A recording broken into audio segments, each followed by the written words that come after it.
एक ऐसी मशहूर अदाकारा जिनका जन्म एक हिंदू परिवार में हुआ, जिनका रिश्ता टैगोर परिवार से था, जिन्होंने बॉलीवुड में अपनी अलग पहचान बनाई। लेकिन फिर उनकी ज़िंदगी में एक ऐसा मोड़ आया जब उन्होंने एक मुस्लिम शख्स से शादी की और इस्लाम कबूल कर लिया। और फिर इसके बाद उनके घर का माहौल किस तरह का था? क्या उनके घर में मंदिर था? क्या देवी देवताओं की मूर्तियाँ रखी जाती थीं? और उनके बच्चों की परवरिश किस तरह हुई? इन सवालों का जवाब खुद उनकी बेटी ने एक इंटरव्यू में दिया। और यकीन मानिए, शर्मिला टैगोर की इस कहानी का ये हिस्सा शायद बहुत कम लोग जानते हैं। शर्मिला टैगोर का जन्म एक मशहूर बंगाली हिंदू परिवार में हुआ था। उनका रिश्ता रविंद्रनाथ टैगोर के परिवार से जुड़ा हुआ है। उन्होंने फिल्मों में काम किया और देखते ही देखते हिंदी सिनेमा की बड़ी अदाकारों में उनका नाम शामिल हो गया। लेकिन साल 1969 में उनकी ज़िंदगी में एक बड़ा बदलाव आया। उन्होंने मशहूर क्रिकेटर और पटौदी के नवाब मंसूर अली खान पटौदी से शादी की। ये शादी सिर्फ दो लोगों का रिश्ता नहीं थी, बल्कि दो अलग अलग मजहब और अलग अलग परिवारों को जोड़ने वाली थी। शादी के बाद शर्मिला टैगोर ने इस्लाम कबूल किया और अपना नाम आयशा सुल्ताना रख लिया। अब बात करते हैं इस्लाम कबूल करने के बाद उन्होंने अपने बच्चों की परवरिश किस माहौल में की। इस बारे में उनकी बेटी सबा अली खान पटौदी ने बताया। सबा के मुताबिक उनकी मां शर्मिला टैगोर ने बच्चों को इस्लाम की बुनियादी बातें सिखाईं, यानी घर में बच्चों को अपने मजहब की बुनियादी समझ दी जाती थी और इस्लामी माहौल का असर साफ दिखाई देता था। लेकिन सबा ने अपने घर के माहौल को लेकर एक और बात बताई जो सोशल मीडिया पर भी काफ़ी चर्चा में आई। उन्होंने बताया कि उनके घर में कोई मंदिर नहीं था और देवी देवताओं की मूर्तियां भी नहीं थी। अब ज़रा इस बात को समझिए, शर्मिला टैगोर का जन्म जिस परिवार में हुआ था, वहाँ से लेकर उनकी शादी और फिर इस्लाम कबूल करने तक का सफ़र अपने आप में काफ़ी दिलचस्प है। एक तरफ उनका जन्म एक हिंदू परिवार में हुआ, दूसरी तरफ उन्होंने एक मुस्लिम परिवार में शादी की और फिर उन्होंने खुद इस्लाम को अपना मज़हब बनाया।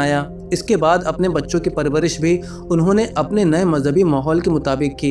यही वजह है कि आज जब शर्मिला टैगोर मुसलमानों की धार्मिक भावनाओं और वंदे मातरम को लेकर अपनी बात रखती हैं, तो उनकी निजी ज़िंदगी का ये पहलू भी लोगों के लिए दिलचस्प बन जाता है।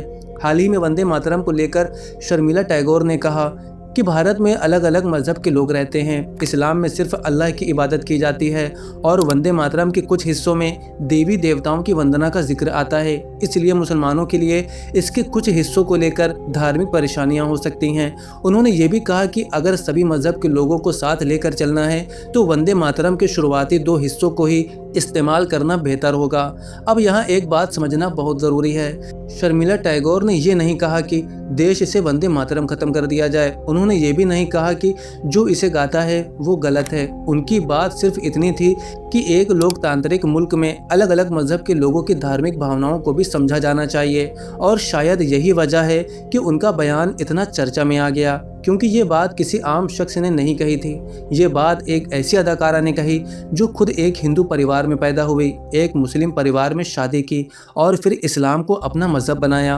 और उनकी बेटी के मुताबिक इस्लाम कबूल करने के बाद उनके घर में मंदिर और देवी देवताओं की मूर्तियां भी नहीं थी। यहाँ एक और बात ध्यान देने वाली है।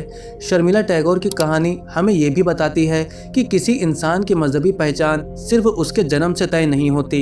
इंसान अपनी ज़िंदगी में फैसले लेता है, अपने विश्वास को समझता है और फिर अपनी राह चुनता है। शर्मिला टैगोर ने भी अपनी ज़िंदगी में ऐसा ही एक फ़ैसला लिया। उन्होंने मंसूर अली खान पटौदी से शादी की और इस्लाम कबूल किया। इसके बाद उनके बच्चों को भी इस्लाम की बुनियादी बातें सिखाई गई। आज वही शर्मिला टैगोर जब मुसलमानों की धार्मिक संवेदनशीलता की बात करती हैं, तो उनके बयान को सिर्फ एक राजनीतिक बयान मानकर छोड़ देना शायद पूरी कहानी नहीं है, क्योंकि इसके पीछे उनकी अपनी ज़िंदगी का तजुर्बा भी है। एक ऐसी ज़िंदगी जिसमें उन्होंने खुद दो अलग मजहबी माहौल को करीब से देखा। एक तरफ जन्म से मिला हुआ माहौल और दूसरी तरफ वो मजहब जिसे उन्होंने अपनी ज़िंदगी में खुद चुना।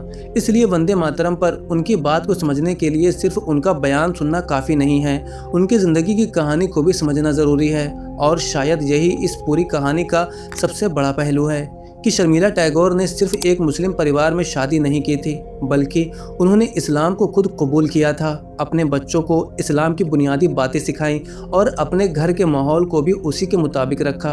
अब आप बताइए, क्या आपको लगता है कि शर्मिला टैगोर के इस्लाम कबूल करने और उनके घर के माहौल की इस कहानी को भी वंदे मातरम वाले विवाद के साथ समझना चाहिए।